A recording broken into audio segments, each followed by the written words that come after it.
خلاف ہے کہ خانہ کعبہ کی زیارت کے لیے جب جایا جائے تو قصد ارادہ صرف اللہ کے گھر کی زیارت کا ہو یا مدینے میں رسول اللہ کی زیارت کا ارادہ بھی کیا جائے.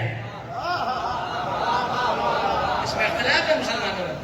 بعض جو بہت زیادہ اللہ والے ہیں انہوں نے کہا نہیں بھائی کوئی ضرورت نہیں کہ نیت کرنے کی کہ ہم مدینے رسول اللہ کی زیارت کو جائیں گے. نہیں, نیت یہ کرو کہ بس ہم اللہ کے گھر جائیں گے. جو اللہ والے ہیں بہت زیادہ انہوں نے یہ جملہ کہا. اور جو رسول تک آ گئے ہیں جیسے تیسے انہوں نے کہا نہیں ہمارا تو مکہ جانا قبول ہی نہیں ہوگا جب تک ہم مدینہ جائیں. تو میں اس نظریے میں ان کے ساتھ ہیں, ہمارے بھی یہی بات ہے. لیکن ایک سوال میرا ہے کہ یہ مکے کے بعد بھائی حج کا سارا تعلق مکے سے ہے. صفا وہاں پہ, مروہ وہاں پہ, مزدلفہ وہاں پہ, منا وہاں پہ, عرفات وہاں پہ, زمزم وہاں پہ, ابراہیم وہاں پہ, ہاجرہ وہاں پہ, اسماعیل وہاں پہ, حجر اسود وہاں پہ, غلاف کعبہ وہاں پہ. جب سب کچھ وہاں پر ہے تو یہ مدینہ جا کیوں رہے ہو؟ ایک سوال اور ان سے ہے جو ہمارے ساتھ مدینہ جانے کے قائل ہیں. جن کا نہیں ہے مدینے سے تعلق ان کی بات نہیں کر رہا. جو کہہ رہے ہیں کہ مدینہ جانا چاہیے ان سے پوچھ رہا ہوں کیوں جا رہے ہو مدینے؟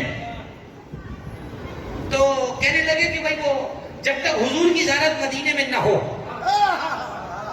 اللہ کا حج بھی قبول نہیں ہوتا. بڑی دیر کی مہرباں آتے آتے دیر تو لگی مگر یہاں تک تم نے کہہ دیا. اس کا مطلب یہ ہوا حج اللہ کا ہے مگر عمل دخل محمد مصطفیٰ کا ہے. تمہارا 7 چکر کاٹنا تمہیں چکر میں پھنسا دے گا اگر مدینہ پلٹ کے نہیں آئے. یہ چکر بازی نہیں چلے گی جب تک مدینے نہیں آؤ گے. اگر چکر بازیوں سے بچنا چاہتے ہو تو مدینے آ جاؤ. کہا تھا ہندوستان کے شاعر نے کہ اپنوں سے اور غیروں سے محبت کا نمایاں فرق دیکھ, ہم ہر ایک چکر سے باہر, تو ہر ایک چکر میں ہے.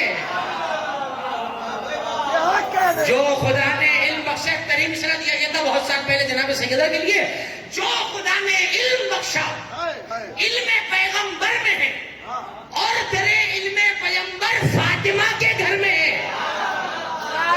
جو خدا نے علم بخشا علم پیغمبر میں ہے اور تیرے علم پیغمبر فاطمہ کے گھر میں ہے. یعنی اگر اللہ کا کیا علم چاہیے تو جاؤ مصطفیٰ کے پاس.